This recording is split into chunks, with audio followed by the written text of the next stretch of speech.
ઊંડો અભ્યાસ કરીને ઇન્ટ્રાડે ટ્રેડિંગનો ગંભીર અને ભારે વિષય છેડ્યો છે. ટેકનિકલ બાબતો છે. ઇન્ડિપેન્ડ હાથમાં રાખીને વિડીયો છેલ્લે સુધી જોજો. મનોરંજનની અપેક્ષા ન રાખતા. ઇન્ટ્રાડે ટ્રેડિંગ કરવું એ ખાંડાની ધાર ઉપર ચાલવા જેવું છે. એમાં વાયડાઈ કરવી સારી નહીં. સાવ સાદી ભાષામાં કહેવું હોય તો ઇન્ટ્રાડે ટ્રેડિંગ રોજે રોજનો છૂટક ધંધો છે. શેર બજાર નામની જુગારની ક્લબમાં 5-6 કલાક માટે બેસવાનું છે અને સાંજ પડીએ નવરા થઈ જવાનું છે. આજે જીત્યા, કાલે હાર્યા, પણ મહિનાને અંતે 30-35 હજારનો નફો રડી લેવાની આ રમત છે. બાકી તો પછી જેવી તમારી તાકાત અને જેવી તમારી આવડત. રોજના 30-35 હજાર કમાવાવાળા પણ પડ્યા છે. થોડું ઘણું નુકસાન થતાં નીંદર આરામ થઈ જતી હોય એવા ઉત્પાત્યા જીવડાઓએ ઇન્ટ્રાડેમાં હાથ નાખો નહીં. ઇન્ટ્રાડે ટ્રેડિંગ ઇન્વેસ્ટમેન્ટ નથી, ટેકનિક છે. મુદ્દાવાર સમજશો ને ફૂકીને કદમ ભરશો તો આ ટેકનિકમાં મહારત હાંસલ થશે. સૌથી પહેલા તો મનમાંથી ભ્રમ કાઢી નાખો કે ઇન્ટ્રાડે ટ્રેડિંગ માત્ર શેર બજારમાં જ થાય છે.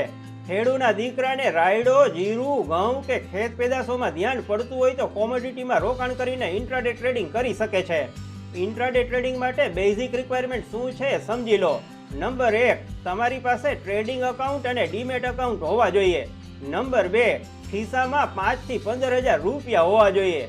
નંબર 3, સારો સ્માર્ટફોન, લેપટોપ કે પીસી હોવું જોઈએ. નંબર 4, માર્કેટ ખુલ્યા પહેલા કયા શેરમાં પડવાનું છે એનું હોમવર્ક કરેલું હોવું જોઈએ. નંબર 5, ટ્રેડિંગને લગતા શબ્દો જેવા કે swing trading, IPO, HFT, stop loss, bull, bear વગેરેની જાણકારી હોવી જોઈએ. આવા 100 થી વધારે શબ્દો છે.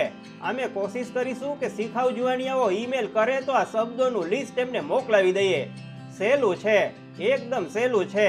ગંજીપતે રમવા બેસી એટલે સતીઓ, બાવનીઓ, રોન, જોડપણું, ટીચકી વગેરે ખબર પડવા લાગે છે. એમ આમાં પણ બધું આવડતું જાય છે. તમારું ડીમેટ એકાઉન્ટ ન હોય તો ડિસ્ક્રિપ્શનમાં અમે આ લિંક મૂકી છે. આ લિંક ખોલીને ખાતું ખોલાવી લો. માત્ર ઇક્વિટી એટલે કે શેરની જ લે વેચ કરવી હોય તો એકાઉન્ટ ખોલવાનો 200 રૂપિયા ચાર્જ છે. કોમોડિટીમાં ટ્રેડિંગ કરવું હોય તો 100 રૂપિયા એક્સ્ટ્રા ભરવા પડે. 50 હજારના ટ્રાન્ઝેક્શન સુધી કોઈ યરલી મેન્ટેનન્સ ચાર્જ લાગતો નથી. 50 હજારથી વધારે વ્યવહાર થાય તો વાર્ષિક 100 થી 500 રૂપિયાની વચ્ચે મેન્ટેનન્સ ચાર્જ આવે છે. પણ એટલા વ્યવહાર સુધી પહોંચવાની તમારે હાલ તુરંત કોઈ જરૂર નથી. ઝીરોધા કંપનીની આ લિંક છે. ઇક્વિડિટી ડિલિવરી માટે કંપની તમારી પાસે પાવર ઓફ એટર્ની માગે તો આંખ બંધ કરીને આપી દેજો. એમાં કોઈ પણ જાતની છેતરપિંડી થતી નથી. પાપી પેટ માટે અમે કોઈને ખોટી સલાહ આપીશું નહીં એટલો વિશ્વાસ રાખજો. ઇન્ટ્રાડે ટ્રેડિંગમાં 1 રૂપિયાનું ટ્રેડિંગ કરો કે 1 કરોડનું, ઝીરોધા કંપનીમાં દલાલી માત્ર 20 રૂપિયા જ લાગે છે. જ્યારે બીજી કંપનીઓ અને બેંકો મોટી રકમનો તોડ કરે છે. આજે એકાઉન્ટ ખોલ્યું એટલે આજથી જ લેવેચ ચાલુ કરી દેવાની? ના, જ્યાં સુધી તમને ફાવટ અને એનાલિસિસ કરતા આવડી ન જાય ત્યાં સુધી 1 રૂપિયાનું પણ રોકાણ કરવાની અમે ઘસીને ના પાડીએ છીએ. શરૂઆતમાં તમારે પેપર ટ્રેડિંગ કરવાનું છે. એટલે કે તમારે માત્ર કલ્પના કરવાની છે કે મેં ફલાણી કંપનીના શેર લીધા અને ઢીકડી કંપનીના શેર વેચ્યા.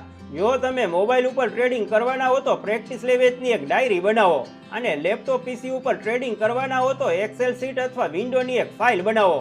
પ્રેક્ટિસ માટે કરાતા ટ્રેડિંગને પેપર ટ્રેડિંગ કહેવામાં આવે છે. પેપર ટ્રેડિંગ કરતાં 3 મહિનામાં આખું ગણિત સમજાઈ જાય છે. પેપર ટ્રેડિંગ તમારી આકલન શક્તિને ઘડે છે, તમારી નિર્ણય શક્તિને મજબૂત બનાવે છે અને તમે કેટલા પાણીમાં રમો છો એનો ચિતાર આપે છે. અમે જે લિંક આપી છે એ કંપની હસ્તક ખાતું ખોલાવશો એટલે કંપની તમને ટ્રેડિંગને લગતી પૂરેપૂરી માહિતી આપશે.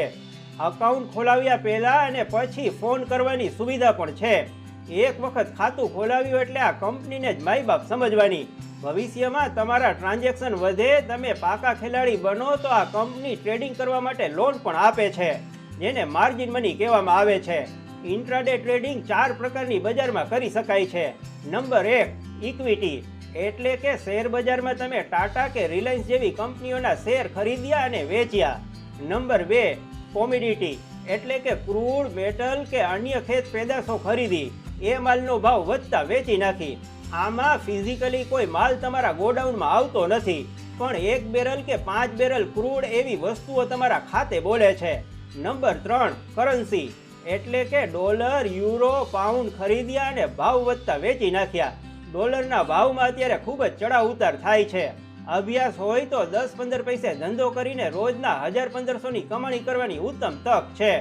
Number 4, crypto currency. દાખલા તરીકે તમે 100 રૂપિયાનો એક બીટકોઈન લીધો અને 125 થતા વેચી નાખ્યો. જો કે આમાં અત્યારે પડવા જેવું નથી. કારણ કે ક્રિપ્ટોકરન્સીની વૈધતા મુદ્દે મોટા પાયે ઘાલમેલ ચાલે છે. પેપર ટ્રેડિંગમાં ઠીક અભ્યાસ થઈ ગયા પછી ઇક્વિટી અને કરન્સી રોકાણને ટાર્ગેટ કરવા, બાકી જેવું તમારું ગજું. Intraday trading error and learn એટલે કે ભૂલ કરો અને શીખો વાળી ગેમ છે. પણ સાંજ પડીએ તમને અડસઠો આવી જાય છે કે બીજે દિવસે તમારે કેવી સ્ટ્રેટેજી બનાવવાની છે. હાથ ઉપરની મૂડીને લક્ષમાં લઈને તમે નફો અને ખોટની એક લક્ષ્મણ રેખા બાંધી શકો છો, જેને ટાર્ગેટેડ પ્રોફિટ અને સ્ટોપ લોસ કહેવામાં આવે છે. મશીનમાં તમે એક કમાન્ડ આપી દો કે ભાઈ હું દિવસના અંતે વધારેમાં વધારે આટલા નફાની અપેક્ષા રાખું છું અને વધારેમાં વધારે આટલી ખોટ સહન કરી શકું એમ છું, એટલે ઓટોમેટિકલી તમારી હદમાં રહીને કામ કરવાના ઇન્ડિકેશન્સ મળતા રહે છે. એક હદ સુધી જ નફો કે ખોટ જાય છે. દિવસના અંતે 1500-2000 છૂટી જાય એટલે વધારે લાલચી બન્યા વગર ગોદડું ઓઢીને સૂઈ જવું, તેલ જોવું, તેલની ધાર જોવી અને 6-12 મહિનાના અભ્યાસ પછી વધારે રોકાણ કરવું. આ આંકડાની રમત છે. તમારું અંગ્રેજી પાવરફુલ હોવું જરૂરી નથી. અમે ઈમેલમાં ઇન્ટ્રાડે ટ્રેડિંગને લગતા શબ્દોનું લિસ્ટ મોકલીએ એ પોપટની જેમ ગોખાઈ જાય તો 50% અભ્યાસ થઈ ગયો સમજો. અમે જે ગામમાં જન્મ્યા ત્યાં એક યુવાન મૂક બધિર અને નિરક્ષર હતો, પણ ગંજીપત્તાની રમતમાં એ ભલભલાને ભૂ પાઈ દેતો. ઇન્ટ્રાડે ટ્રેડિંગમાં ઘણી વખત ભણેલો ભીત ભૂલે છે ને અભણ બાજી મારી જાય છે. તમે મોબાઈલ ઉપર જ ટ્રેડિંગ કરવાના હો તો જે કંપનીમાં ખાતું ખોલાવ્યું છે એ કંપનીની એપ ડાઉનલોડ કરી લો. એ એપમાં જઈને જુદા જુદા ઇન્ડિકેટર સેટ કરતા શીખી જાઓ. હીરો હોન્ડામાં 4 ગેર હોય છે. આ એપમાં 10-15 ગેરમાં ગાડી ચલાવવાની હોય છે. અભ્યાસ કરતા કરતા બધું આવડતું જાય છે. આગલા દિવસે 10 જેટલી કંપનીઓના અભ્યાસ કરી રાખો. તમે બિગિનર્સ હો તો આસાન રસ્તો બ્લુ ચીપ કંપનીઓમાં રોકાણ કરવાનો છે. માર્કેટમાં જેની સારી શાખ હોય એને બ્લુ ચીપ કંપનીઓ કહેવાય છે. આ વેબસાઇટ ઉપર જાઓ, લિંક ડિસ્ક્રિપ્શનમાં આપી છે. બધી બ્લુ ચીપ કંપનીઓના શેરના ભાવ તમારી સામે આવી જશે. ઉલટા ક્રમે વાંચવા હોય તો ઉલટા ક્રમે અને સીધા ક્રમે વાંચવા હોય તો સીધા ક્રમે. મિનિટના ભાવ તમે જાણી શકશો. સ્ટ્રોંગ પોર્ટફોલિયો તૈયાર કરો અને યાહોમ કરીને પડો. 5-10 વાળા ઇન્ટરનેટ ડાટા પેકથી કામ ચાલવાનું નથી. હાઈ સ્પીડ ઇન્ટરનેટ કનેક્શન હોવું જરૂરી છે, નહીતર અભાંગણીનું આણું આવે ત્યારે વરને વાય આવે એવી સ્થિતિ સર્જાશે. સવારે 9:15 માર્કેટ ખુલે છે. પહેલી પોણી કલાક એટલે કે 10:30 વાગ્યા સુધી ટ્રેડિંગ કરવું નહીં. પહેલી પોણી કલાકના સમયમાં ખૂબ જ ઘમાઘમી અને નોઇસીસનો માહોલ હોય છે. સમજાય નહીં એમ બજારનો પારો ઉપર નીચે થતો હોય છે. 10:30 પછી પહેલો સોદો કરો, એમાં સતત નીચે ગગડી રહેલા શેરમાં કે સતત ઉપર ચડી રહેલા શેરમાં આંધળુકિયા કરીને નાણાં રોકવા નહીં. પહેલા તો ધીરજ રાખીને માર્કેટની મોમેન્ટમ જાણી લો. એક હદ સુધી વધઘટ થતી હોય એવા શેરમાં રોકાણ કરવું. એક જ કંપનીના શેર ન ખરીદવા. 5-6 કંપનીના થોડા શેર ખરીદવા, જેને શેર બજારની ભાષામાં બાસ્કેટ કહેવામાં આવે છે. આજે કમાયેલો નફો એ તમારો ચોખ્ખો નફો નથી.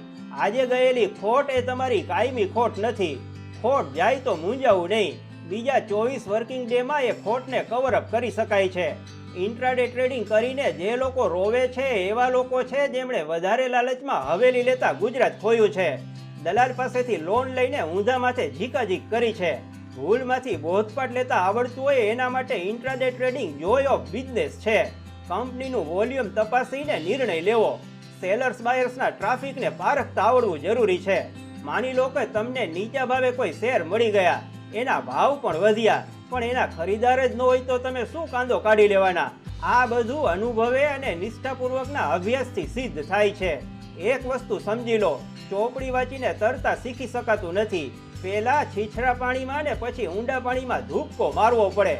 પેપર ટ્રેડિંગમાં નફો દેખાતો થાય પછી હળવે હાથે બાજી રમવામાં કોઈ વાંધો નથી. ઇન્ટ્રાડે ટ્રેડિંગ કરીને તમે નવી જિંદગીની શરૂઆત કરી રહ્યા છો. શરૂઆતમાં હાથ પગ તો છોલાવાના એટલું નક્કી માનજો. લાખ કોશિશ કરવા છતાં ઇન્ટ્રાડે ટ્રેડિંગમાં અમે માંડ અડધે સુધી પહોંચ્યા છીએ.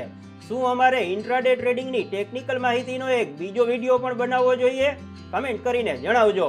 શેર બજારની એટલી માહિતી ભેગી થઈ ગઈ છે કે ટ્યુશન ક્લાસ ખોલીએ તો અમારી ભક્તિ હાલે ખરી.